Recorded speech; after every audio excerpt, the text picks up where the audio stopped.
Halo researcher dimanapun Anda berada. Senang sekali kita dapat berjumpa lagi dalam acara riset kita. Hari ini saya Benedetta Pravita akan mendampingi Anda selama 60 menit ke depan untuk mengulas hasil-hasil penelitian yang dilakukan oleh dosen-dosen di Marketing Communication Universitas Bina Nusantara. Hari ini, topik yang kita angkat adalah pengaruh program talk show di Indonesia terhadap persepsi penonton. Senang sekali kita sudah kedatangan penelitinya langsung, yaitu Siti Nadia Zainal. Halo Mbak Nadia, apa kabar? Mbak Neta, baik. Oke, penelitian ini adalah hasil tesisnya Mbak Nadia ya? Betul. Oke, saya dengar Mbak Nadia baru pulang dari Taiwan. Iya, Mbak. Gimana pengalaman di sana? Seru banget dan kita belajar multicultural ya, Mbak. Soalnya di sana kan kita gabung bersama murid-murid dari negara lain. Selain itu kita jadi belajar 2 bahasa. Soalnya di sana kita pasti kan speakingnya Mandarin, tapi di kelas kita belajar bahasa Inggris, jadi double. Kita bisa Mandarin, kita bisa bahasa Inggris juga. Tapi jangan ditanya saya Mandarinnya kayak gimana ya, Mbak. Oke. Kalau dari sekarang kan industri pertelevisian kita semakin berkembang ya. Betul. Acaranya juga semakin marak dan semakin beragam. Iya.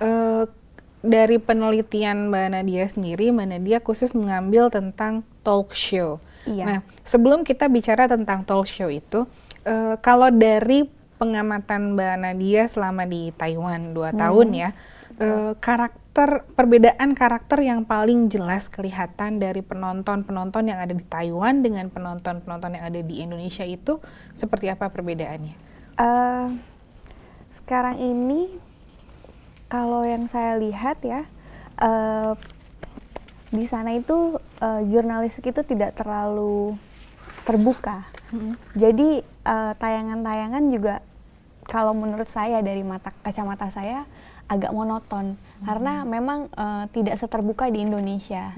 Jadi pastinya penonton hanya menerima apa yang diberikan oleh, tidak kritis seperti di Indonesia. Kalau menurut saya seperti itu. Justru kita lebih kritis ya dibanding mereka. Karena kita lebih terbuka. Yang dikatakan demokrasi, ya entah pengertian yang lebih dalam ya. Tapi apabila ada dalam talk show ini kan kita justru mengaspirasi kata-kata dari penonton melalui tayangan yang interaktif gitu kan. Kalau di sana tayangan-tayangan itu berita diulang-ulang, hanya itu saja. Jadi tidak ada berita yang investigasi semacam seperti itu, tidak ada. Jadi penonton, audiens hanya menerima apa yang ditayangkan oleh televisi tanpa mengkritik lebih dalam. Jadi seperti demo-demo kayak gitu, itu tuh jarang terjadi. Kalaupun ada, itu sudah sangat menjadi isu yang paling hangat. Kalau di sini kan kita ada demo sudah hal yang biasa ya, Mbak. Ya kayak gitu. Jadi itu juga yang kemudian mungkin ya dalam persepsi saya kemudian melatar belakangi Mbak Nadia untuk meneliti tentang program talk show, tapi program talk show Indonesia. Iya. Oke.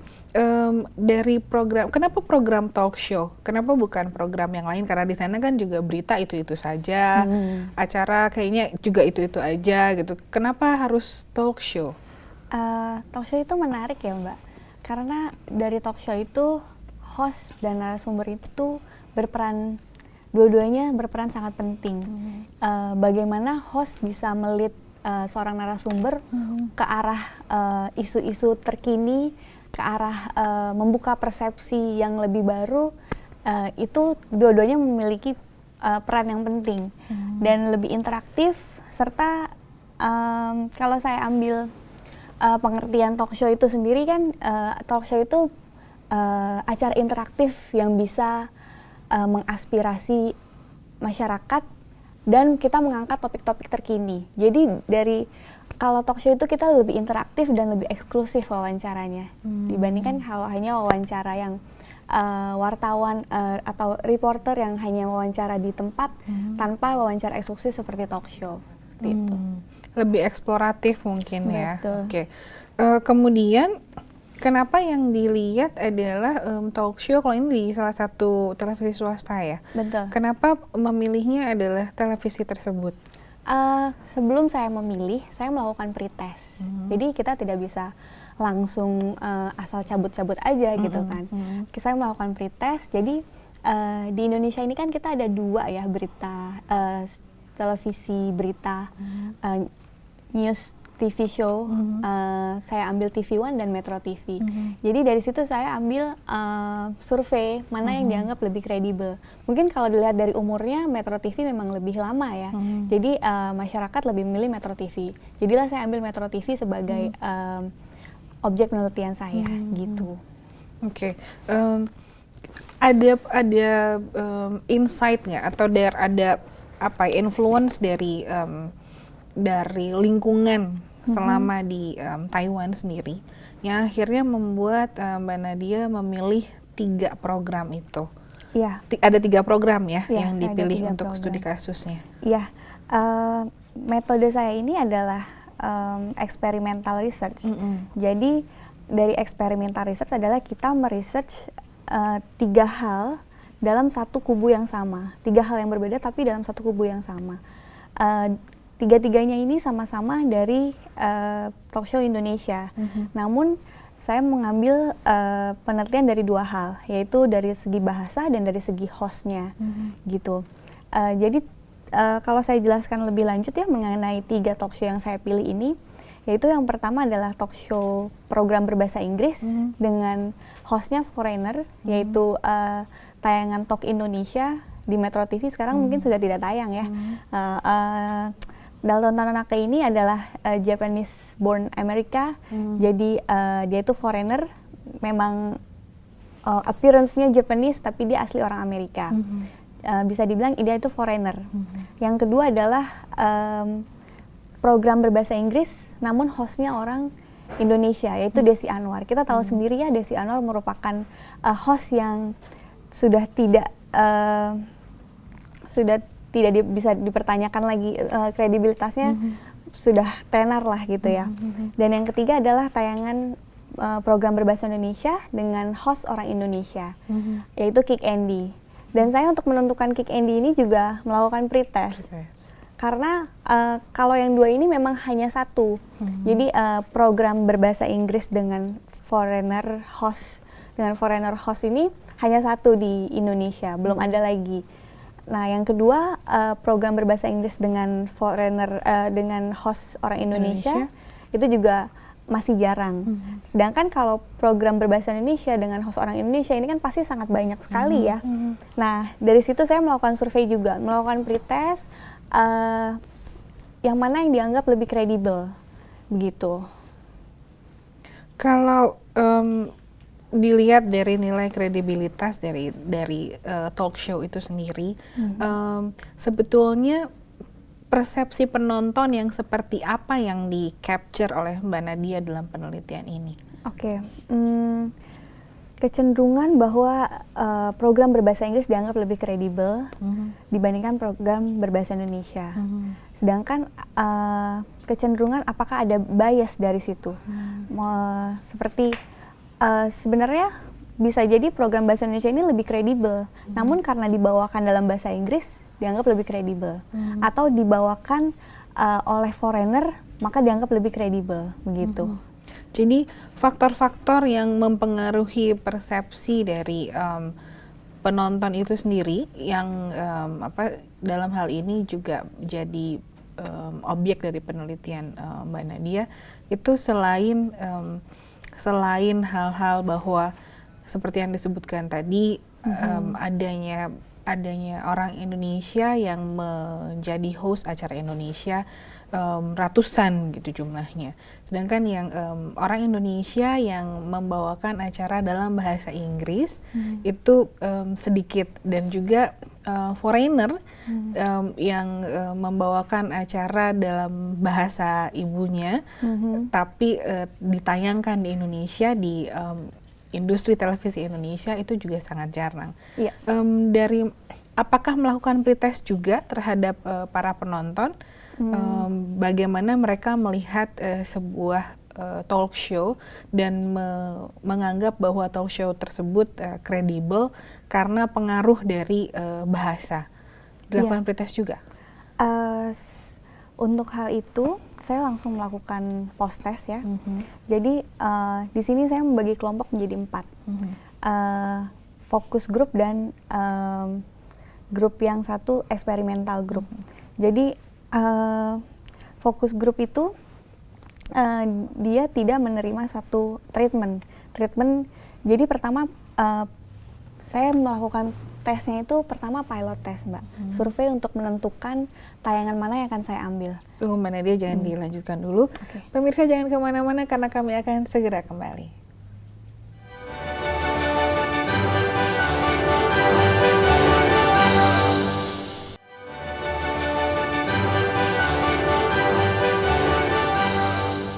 Terima kasih pemirsa karena Anda tetap setia menyaksikan riset kita. Mbak Nadia, tadi kita bicara tentang pilot test ya. Tapi sebelum kita mulai masuk lagi dan diterangkan tentang pilot test itu, ada baiknya kita menyaksikan program talk show yang diteliti oleh Mbak Nadia.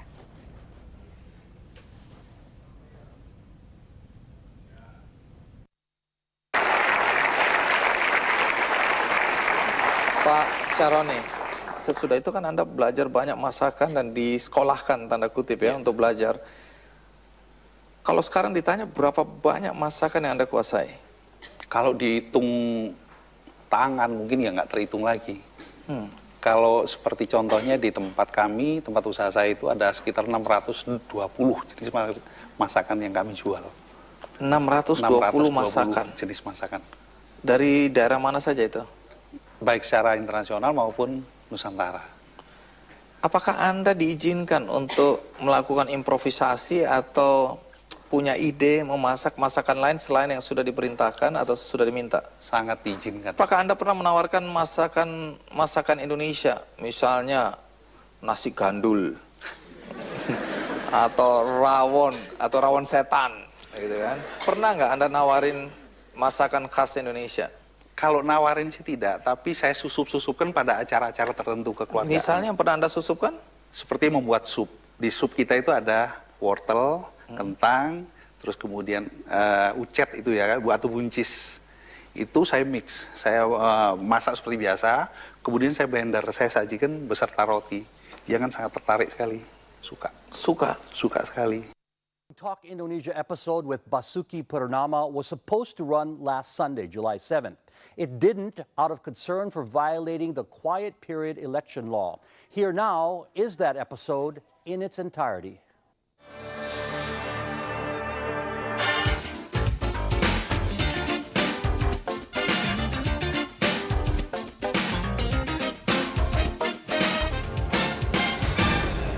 Welcome to Talk Indonesia, your Sunday morning mental meal. I'm Dalton Tanonaka. Here is this week's TI Hot List.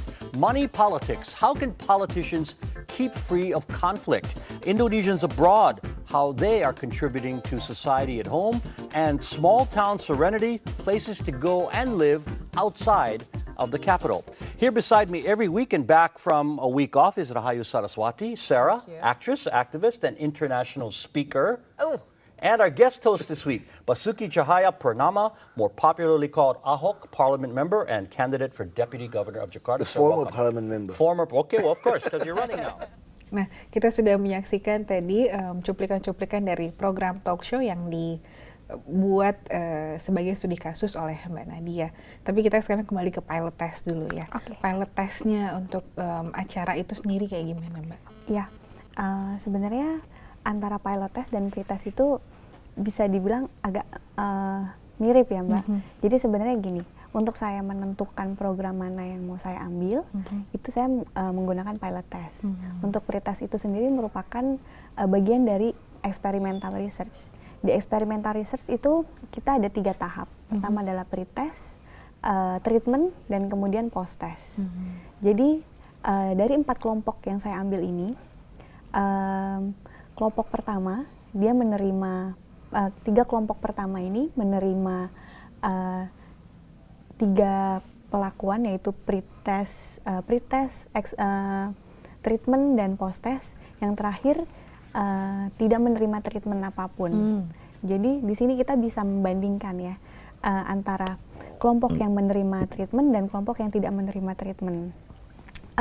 Tiga kelompok pertama ini keempatnya ini pertama menerima pretest yang sama, yaitu mereka ditanya soal talk show, pandangan mereka soal talk show di Indonesia bagaimana secara umum sebelum mereka menerima treatment apapun.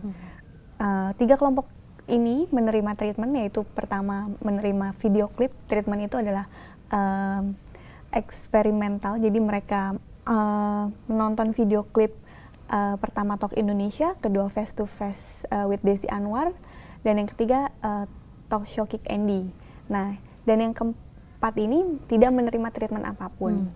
Jadi blank ya, mereka Ya, sama sekali ya. belum punya perbandingan. Gitu. Mereka hanya dibilang gini, pikirkan talk show yang pilih salah satu talk show dalam persepsi Anda.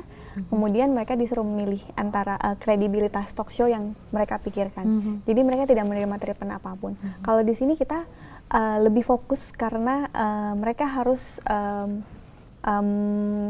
menilai memberikan persepsi kredibilitas terhadap talk show tersebut dari talk show yang diberikan. Jadi begitu. Sekarang dari tiga ini kita bandingkan mana yang dianggap lebih kredibel, gitu. Dan keempat-empatnya ini mereka adalah mahasiswa komunikasi. Jadi keempat-empatnya ini adalah objek penelitian itu sama semua. Hanya treatmentnya saja yang berbeda. Jadi seperti itu. Jadi memang sebetulnya mereka basicnya sudah mengenal konsep pembedaan acara talk show itu seperti apa, dan konsep acaranya, juga bagaimana kemudian ditayangkannya, mereka sudah memahami itu ya. Betul. Kemudian kalau dari program-program itu sendiri, jadi yang dari tiga talk show yang dijadikan studi kasus dari penelitian Mbak Nadia ini, perbedaan yang dirasa cukup signifikan, baik dari pengamatan, dari asumsi maupun dari hasil penelitian, apa sih perbedaan dari baik dari konsep acara tiga acara tersebut maupun juga dari hasil jawaban dari responden? Oke, dari sini kita bisa lihat ya bahwa memang host itu memegang peranan penting dalam sebuah acara. Kemudian hasil juga menunjukkan bahwa tayangan program talk show dengan host foreigner memiliki kredibilitas yang lebih tinggi dibandingkan dengan tayangan host yang dari native, maksud saya orang Indonesia langsung. Itu menurut persepsi penonton ya? Iya, berdasarkan result ya, berdasarkan survei. Selain itu, message news yang disampaikan juga dianggap lebih kredibel yang berbahasa Inggris. Mungkin kalau narasumber bisa berbahasa Inggris dianggap lebih kredibel ya Mbak, karena selain menguasai materi tapi juga bisa berbahasa lain. Itu berdasarkan persepsi audiens. Namun yang terakhir, ternyata bahasa itu sendiri tidak memiliki pengaruh yang signifikan terhadap persepsi kredibilitas penonton. Jadi justru acara seperti Kick Andy yang berbahasa Indonesia itu dianggap lebih kredibel dibandingkan acara yang berbahasa Inggris. Tapi namun itu hanya dalam segi bahasa. Jadi saya ambil dari segi host dan dari segi bahasa. Kalau dari segi host memang dianggap lebih kredibel. Namun kalau dari segi bahasa itu bahasa Indonesia masih dianggap lebih kredibel. Mungkin pengaruh bahasa juga ya. Mungkin ada yang audiens yang tidak mengerti bahasa Inggris gitu kan. Iya. Atau diselipkan nggak oleh Mbak Nadia gitu pertanyaan atau hasil pengamatan Mbak Nadia sendiri, apakah kemudian proximity atau kedekatan lokasi itu juga ikut menentukan hasil yang signifikan terhadap persepsi penonton atas kredibilitas sebuah talk show? Iya, betul. Jadi berdasarkan pilot test saya memasukkan juga program Talk Indonesia, program Face to Face with Desi Anwar serta Kick Andy dalam survei itu dan beberapa talk show lainnya. Namun memang the most watch program itu adalah talk show Kick Andy. Jadi dari situ bisa dikatakan bahwa program talk show Kick Andy itu lebih dikenal oleh masyarakat dibandingkan program talk show Talk Indonesia. Dari segi tayangan, frekuensi tayangan saja kita bisa lihat berbeda ya Mbak. Kalau talk show Kick Andy seminggu itu pokoknya sudah banyak episodenya gitu kan. Jadi mungkin bisa dikatakan audiens sudah mengenal program ini, sedangkan program Talk Indonesia dan program Face to Face with Desi Anwar, kalau dikatakan apakah kamu tahu program ini, mereka tidak banyak sekali yang tidak tahu program tersebut gitu. Dilakukan nggak? Saya penasaran aja. Dilakukan cross step nggak ya? Dalam arti mereka tahu nggak acaranya? Tahu. Iya. Kemudian menurut mereka bagus gak? Sesuai gak? Dengan bayangan mereka pada awalnya sesuai. Tapi jika acara tersebut atau talk show tersebut dilanjutkan, apakah mereka mau menonton? Waktu itu berdasarkan beberapa penelitian yang lain, kalau dilakukan cross step biasanya hasilnya adalah tidak. Jadi dia tahu talk show-nya, dia tahu isinya seperti apa, menurut dia itu sudah cukup bagus, tapi ketika ditanya apakah dia mau menonton itu, jawabannya adalah tidak. Apakah ada hasil yang sama dalam penelitian? Mbak Nadia? Jadi memang saya melakukan penelitian berkali-kali juga ya. Yang saya bilang, saya ada pilot test dan saya ada eksperimental yang realnya gitu. Dalam pilot test ini memang saya bertanya, apakah Anda pernah menonton tayangan ini? Tapi dalam hal itu saya tidak memberikan video itu kepada mereka. Jadi saya hanya survei, apakah mereka tahu, apakah mereka pernah menonton, apakah Anda menganggap program ini kredibel, ya seperti itu. Jadi karena dari pilot test saya itu saya bukan bermaksud memperkenalkan, hanya bermaksud mengambil survei. Apakah Anda tahu? Tidak tahu. Jadi memang kebanyakan tidak tahu program itu, gitu. Pun dalam eksperimental research yang saya lakukan ini, kelompok yang mendapatkan treatment program talk show berbahasa Inggris dengan host foreigner, mereka juga awalnya tidak tahu ternyata program tersebut. Ya memang saya belum deeper soal itu ya. Mungkin penelitian berikutnya bisa saya lakukan. Kalau dari peranan host tadi kan memang Mbak Nadia bicara bahwa peranan host itu sangat penting untuk memberikan lead, kemudian explore narasumbernya sehingga ini jadi terasa lebih eksklusif gitu sebuah talk show itu. Kalau dari keinginan penonton sendiri gitu, ada nggak pertanyaan yang diajukan oleh Mbak Nadia dalam kuesioner itu bahwa sebetulnya keinginan penonton dalam merealisasikan sebuah talk show yang ideal, yang dirasa cukup mendidik dan dengan muatan isi yang cukup baik, itu seperti apa? Karena di sini instrumen riset saya adalah survei. Namun saya memang melakukan beberapa wawancara dengan mereka, namun itu off the record. Yang pastinya dalam pertanyaan, menurut kalian talk show nowadays seperti apa gitu ya, pasti mereka juga banyak mengatakan bahwa program talk show saat ini tidak mendidik, kurang informatif. Jadi memang unsur-unsur hanya mengambil program itu hanya ingin meraup keuntungan dengan rating yang tinggi, itu memang dirasakan oleh penonton. Jadi memang penonton sekarang itu sudah semakin pintar ya Mbak. Tidak hanya mereka juga tahu acara-acara yang menurut mereka itu tidak berbobot dan acara-acara yang menurut mereka itu lebih informatif dan edukatif seperti itu. Jadi memang penonton sendiri juga akhirnya harus punya kesadaran akan hak mereka untuk menolak sesuatu. Betul ya. sekali. Pemirsa, acara ini dan pembicaraan ini semakin menarik. Jadi jangan kemana-mana, tetaplah bersama kami.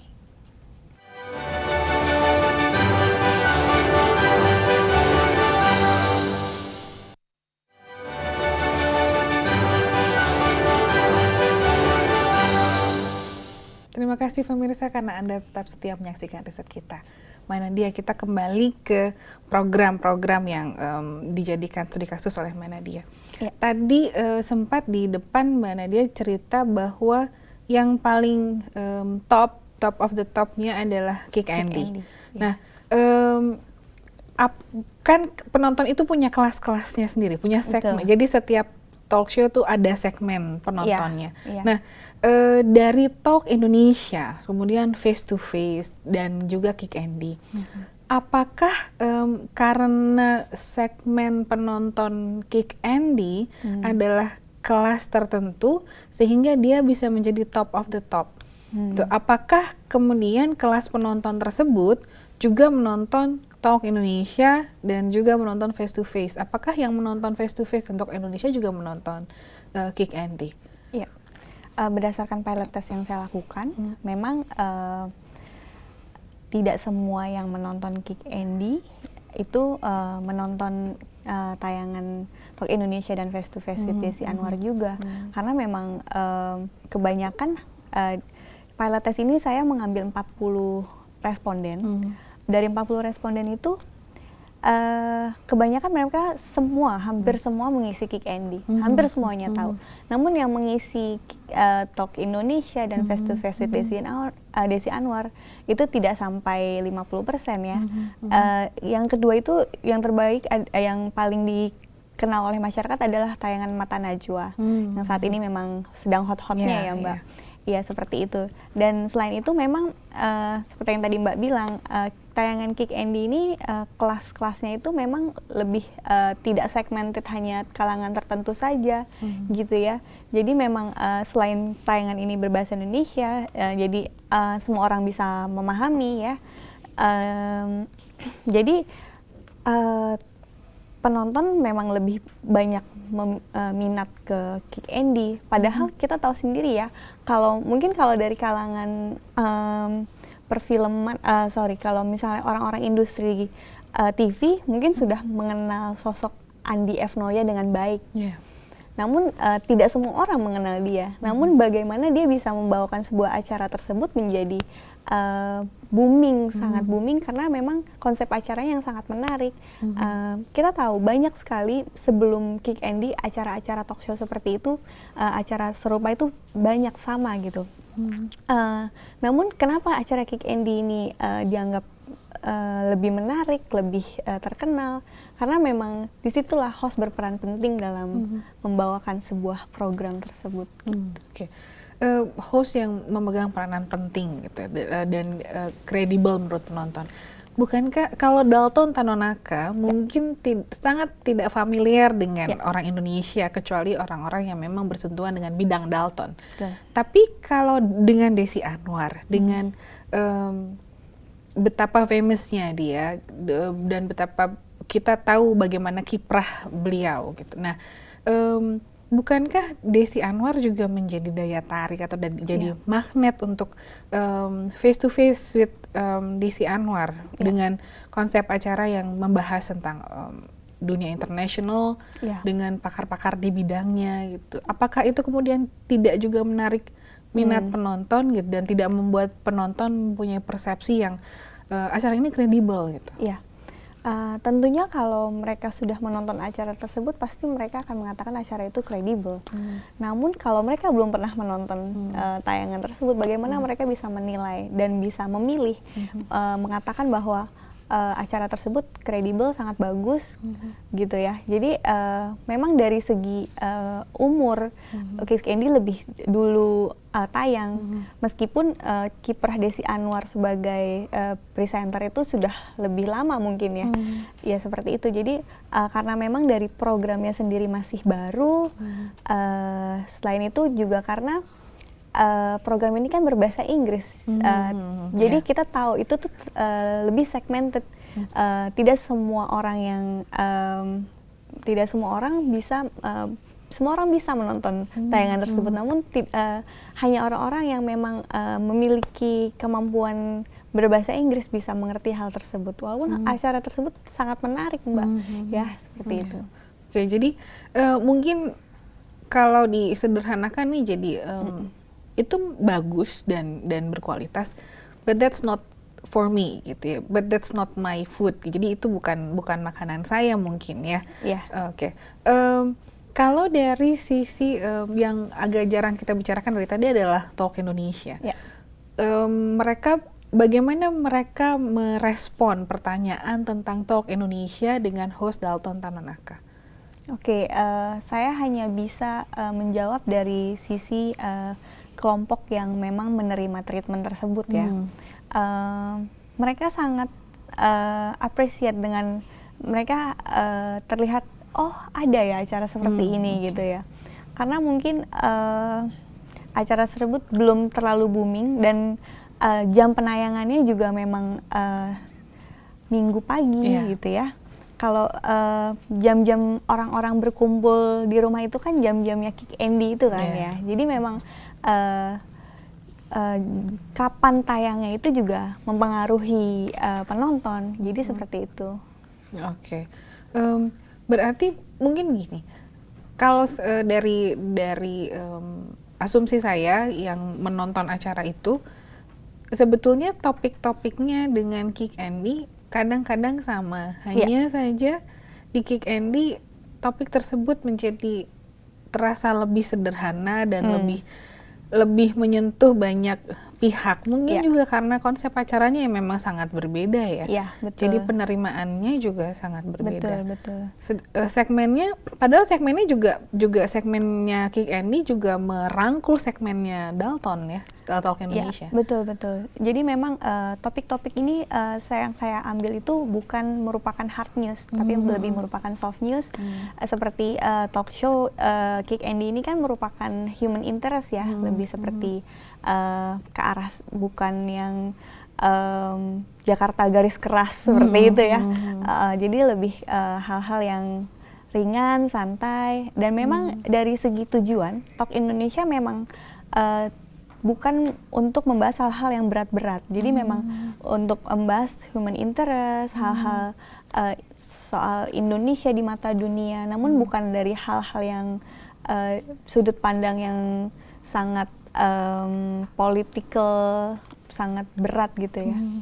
Oke. Kalau tadi bicara tentang host yang berperan penting, sekarang penonton dan reaksi penonton, seberapa penting mereka ada dalam sebuah program talk show?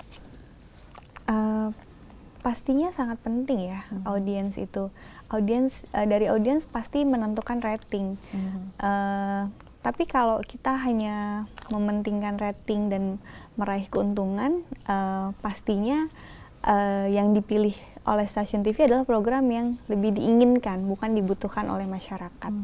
Jadi ya lebih seperti penonton bisa memilih, penonton bisa memilih acara mana yang memang dianggap mereka anggap lebih informatif, edukatif, ya dari sudut pandang yang background pendidikan mereka juga itu kan berpengaruh seperti itu. Jadi memang karena di sini saya memang mengambil responden mahasiswa dan mahasiswanya juga segmented komunikasi.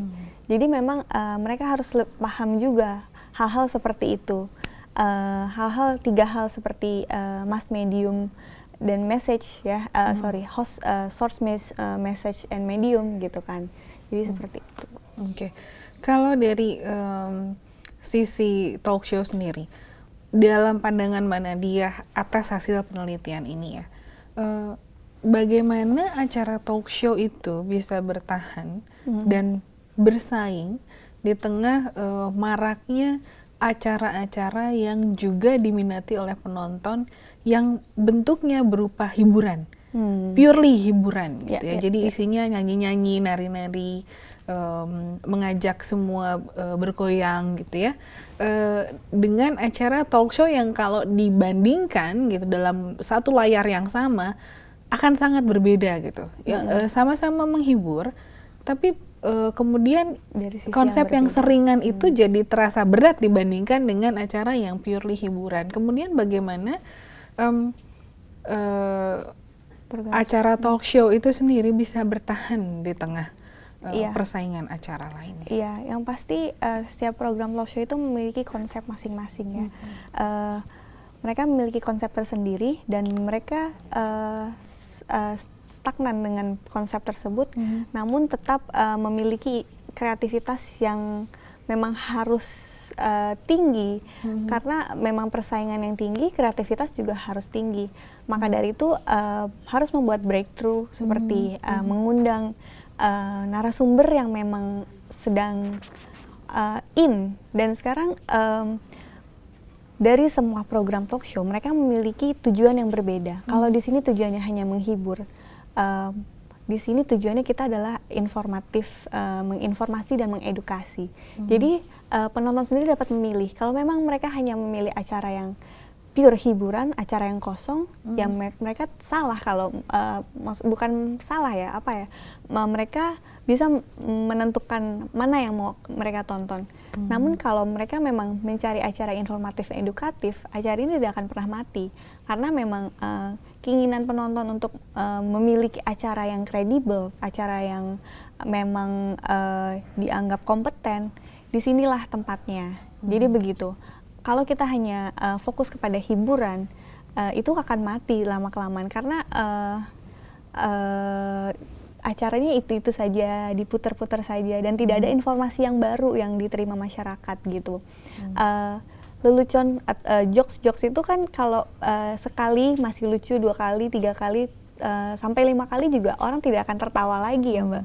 Jadi gitu. Tapi kalau misalnya informasi, kita akan terus ada, dan dalam talk show ini kan kita pastinya mengambil isu-isu yang terkini, topik-topik yang memang sedang hangat, yang memang memberikan kita memang menyalurkan keinginan masyarakat akan informasi. Jadi memang disinilah tempatnya. Makanya kenapa saya bilang mereka akan bertahan, ya karena memang mereka memberikan apa yang diinginkan, kebutuhan masyarakat akan informasi dan acara yang kompeten. Oke, pemirsa jangan kemana-mana karena kita akan segera kembali.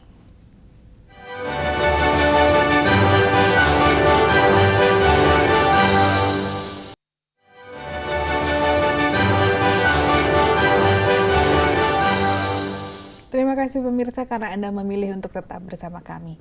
Mbak Nadia, Ya.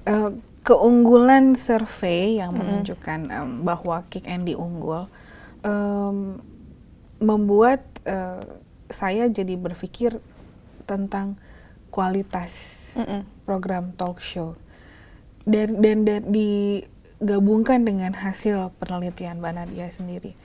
Standarnya seperti apa sih yang diinginkan oleh penonton juga, dan idealnya seperti apa program talk show yang standar, yang berkualitas, yang harusnya ada di Indonesia? Oke, memang setiap talk show tujuannya masing-masing ya. Kalau memang dia memiliki standar untuk menyajikan tayangan yang informatif, pastinya harus mendatangkan narasumber yang kompeten, narasumber yang memang bisa memberikan informasi yang sesuai. Kalau kita bandingkan Kick Andy dan Talk Indonesia, dalam Talk Indonesia ini memang mereka mempunyai hot issue, dan hot issue tersebut combine dengan narasumber yang memang sesuai dengan bidangnya. Jadi acara yang ditayangkan itu match gitu ya Mbak. Jadi kalau topiknya ini dan narasumbernya juga sesuai bidangnya, berarti itu acara yang informatif, sesuai. Nah, dalam Kick Andy sendiri, dia memberikan informasi, dia juga memiliki topik ya setiap acara. Jadi lebih ke misalnya soal anak muda yang berprestasi. Dia mengundang Agnes Monica yang memang kita tahu kiprahnya di dunia hiburan itu sudah di dunia internasional, sudah mulai go internasional juga gitu ya. Jadi memang harus sesuai, pertama narasumber harus sesuai dengan topik yang diambil, dan host itu sesuai dengan host itu bisa melit narasumber untuk memberikan argumen-argumen dan pertanyaan-pertanyaan yang kompeten, yang berisi, begitu. Oke. Sebetulnya kan ada beberapa acara talk show juga yang bicara tentang satu bidang tertentu dengan host yang memang handal di bidangnya, dengan narasumber yang juga tidak kalah handalnya. Tapi kemudian tidak bisa begitu diterima begitu saja oleh masyarakat atau oleh penonton. Untuk talk show yang seperti itu, apa yang harus dilakukan? Apakah kita ubah persepsi penontonnya atau kita ubah konsep acaranya? Pastinya konsepnya ya Mbak. Kalau persepsi penonton susah mengubahnya. Tapi memang gini, kita harus melakukan survei terlebih dahulu. Apa yang diinginkan oleh penonton? Konsep seperti apa yang sedang memang penonton inginkan gitu. Jadi memang kalau kenapa misalnya sekarang sedang ramai-ramainya topik soal K-pop gitu. Jadi kita undang memang tamu dari Korea misalnya gitu ya, yang memang digemari oleh penonton. Jadi penonton juga pasti konsep seperti itu pasti menarik minat penonton untuk menonton program kita gitu ya. Jadi memang yang harus dibenahi adalah lebih baik konsep acaranya sehingga bisa lebih diterima daripada kita harus membenahi persepsi penontonnya terhadap acara tersebut. Iya. Okay.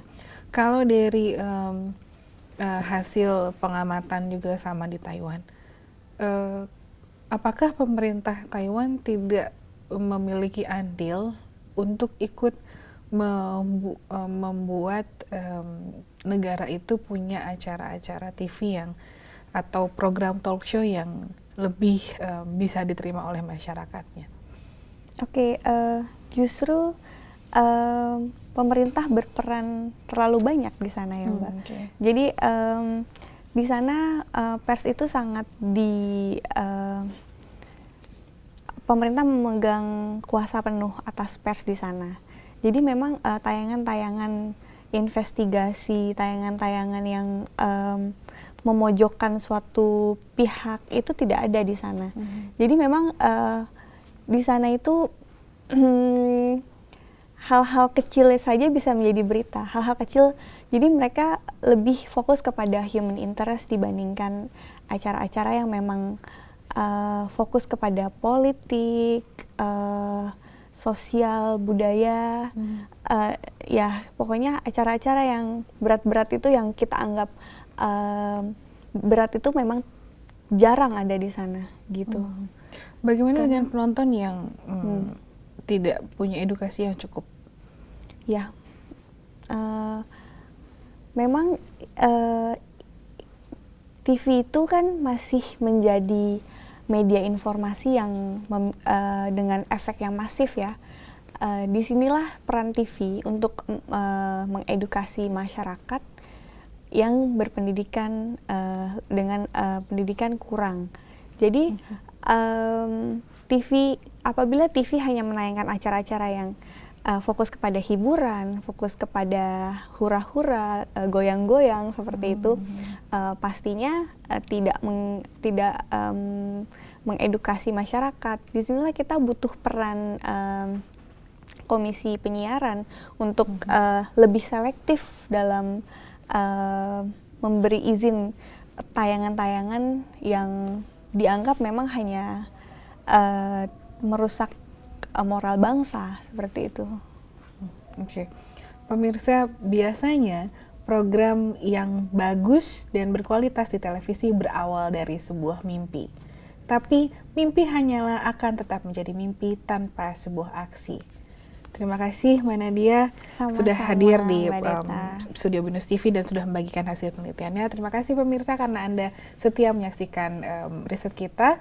Tetap saksikan kami melalui www.binus.tv. Email Anda tetap kami nantikan di news@binus.tv. Akhir kata, saya Benedetta Pravita. Narasumber kita hari ini Siti Nadia Zainal dan beserta seluruh kru Binus TV yang bertugas mengucapkan terima kasih atas perhatian Anda dan sampai jumpa.